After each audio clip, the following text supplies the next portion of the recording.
Today, let's talk about Nepal's mythical hydropower potential. Why mythical? It's because Nepal's much hyped hydropower potential remains largely on paper.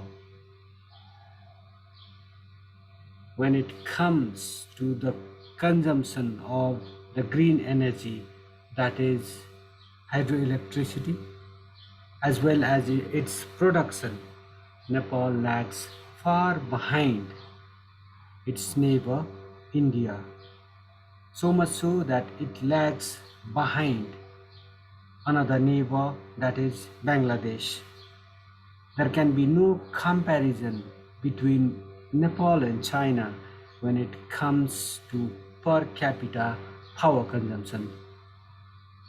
What is the reason behind this under-consumption and under-generation of hydroelectricity in Nepal, a country with perennial rivers, a country with 8 out of 14 8,000ers in the world?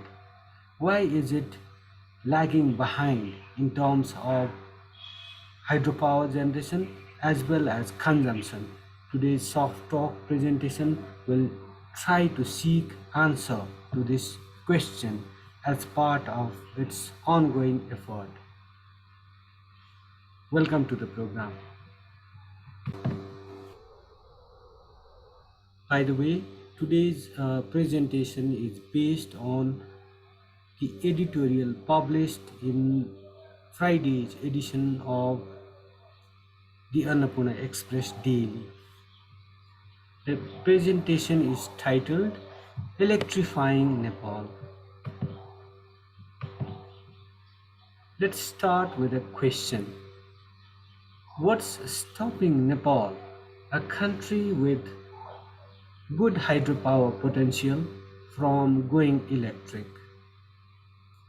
Before navigating the choppy waters for possible answers, it will be worthwhile to recall in brief what the then Prime Minister Sher Bahadur Deuba had pledged on behalf of Nepal at the World Leaders Summit during the 26th Conference of Parties in Glasgow in 2021. While reiterating Nepal's firm commitment to implementing the Paris Agreement, the Prime Minister pledged to decarbonize the national economy in all sectors with the aim of reaching a net zero emission by 2045. That was raising the bar, wasn't it? Despite the fact that Nepal's contribution to GHG emissions, that is greenhouses and the greenhouse gases emission, is negligible. It has one of the tiniest carbon footprints. But when it comes to grappling with the effects of climate change, Nepal has been one of the most vulnerable countries, vulnerable to climate-induced disasters like glacial lake outburst floods, cloud bursts, global warming, glacial retreat, etc. During the last 40 years, disasters have caused Nepal physical and economic damage worth $6 billion. That is what the Prime Minister said at that summit in Glasgow. He further said, "We will ensure that 15% of our total energy is supplied from clean energy sources and will maintain 45% of our country under forest cover by 2030. Nepal has been making strides when it comes to increasing the green cover. Nepal's community run forestry programs are one of the very best examples of nature conservation. The world, the entire world can emulate, can learn from Nepal's experiences in conserving the forests. Fast forward World Environment Day, that is on June 5, 2023. It's marked every year. The World Environment Day is marked every year on June 5 by organizing different programs around the world. In his address on that big day, Prime Minister Puspakamal Dahal expressed confidence that the day will inspire all concerned to transform into results the several initiatives and commitments the government has made at national and international fora to combat environmental problems.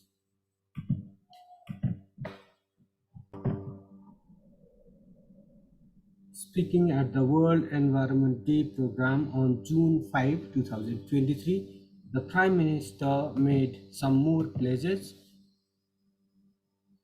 He pledged that his government will make the Environment Conservation and Climate Change Committee, uh, sorry for this slip of tongue, uh, the Prime Minister pledged that the government will make the Environment Conservation and Climate Change Management National Council more effective.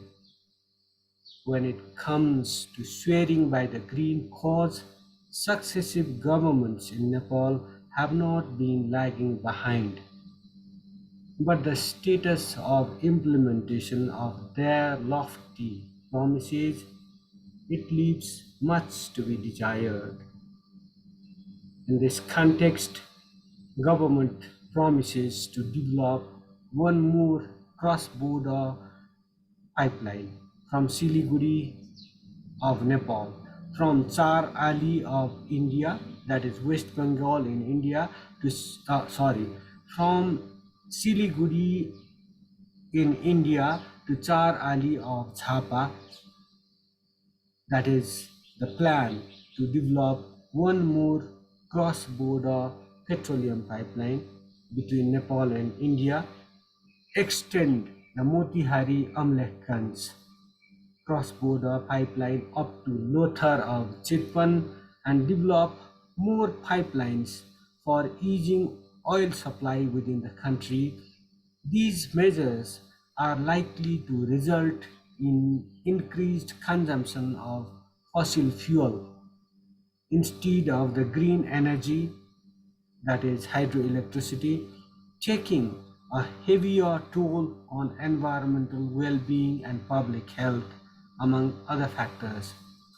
In fact, despite dealing with chronic underconsumption, despite dealing with suppressed demand for hydroelectricity, uh, Nepal has pledged to export up to 10,000 megawatts of the green energy, that is hydroelectricity generated in Nepal, to India,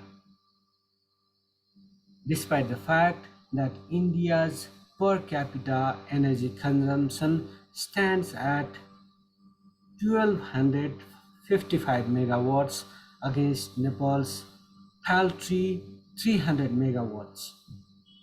Still, Nepal aims to earn big by selling the green energy to a monopoly market, despite reports that consumption of green energy within the country will yield multiple benefits, electrifying the economy as a whole, whereas the sale largely benefits the buyers. Several studies have pointed that a unit of consumption uh, of hydroelectricity yields a return of 86 cents. That's a huge turnover, isn't it? And that's a huge benefit for a country, for a medium sized country with very shaky financial situation. Therefore, Nepal should focus more on increasing domestic consumption of the green energy instead of exporting this raw material, which will bring only like paltry benefits to Nepal, whereas increase in consumption of hydroelectricity will literally electrify the economy. We can have uh, electric mass transit systems. We can have uh, factories and industries running on hydroelectricity. We can electrify every walk of national life. In fact, that should be the main focus of this government at a time when the world has been grappling with energy crisis, energy crises, uh, like it has been relying on dirty fuel, what you call dirty fuel, like coal, like petroleum products, etc. They all have been just increasingly contributing to global emissions, the emission of greenhouses and the greenhouse gases that contributes significantly to global warming. That is the main reason behind climate change. There are some countries that are that uh, denying this climate change is actually happening, but we know that it has been happening because our Himalayas have been melting. We have been witnessing uh, glacial retreat. We have been witnessing Everest brown heads. We have been witnessing flash floods, not to mention cloudbursts and all. So this is the impact of climate change. This is the impact of a globe warming. Nepal has been at the receiving end of this phenomenon. So it is the moral duty of Nepal also to raise this issue at international fora and just opt for greening the national economy further and further. But that's not what's been happening. Nepal has chosen, whether it's forcibly or out of its own free will, uh, the free will of the political leadership. One doesn't know, one can only guess.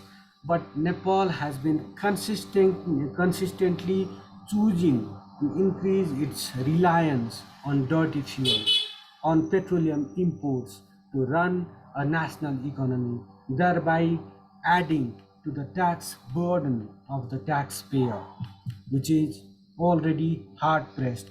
What with the COVID-19 pandemic and the economic crisis, the Russia-Ukraine war and whatnot. Add to it chronic corruption, political instability, the lack of rule of law, etc. The transport sector of Nepal has a huge contribution to Nepal's greenhouse gas emissions. It is one of the major sources of environmental pollution in Nepal.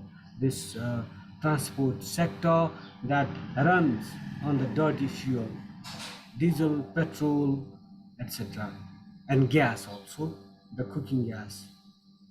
The government should think seriously and act to switch to electric mass transit systems throughout the country to begin with.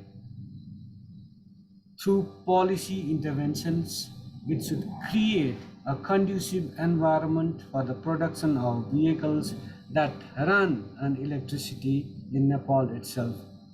On the consumer end, reduced taxes on private electric vehicles like two-wheelers and four-wheelers will provide considerable relief to the public, and it will also boost the national economy. It will also contribute to greening of the national economy. That's all the more reason to switch to electric transport.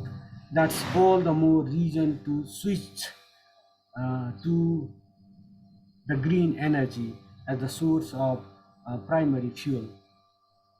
That will indeed fuel the national economy for good. In the end, we request you to subscribe to this channel, comment on our presentation, and press that like button. Please support this initiative aimed at promoting citizen journalism. Thank you for listening.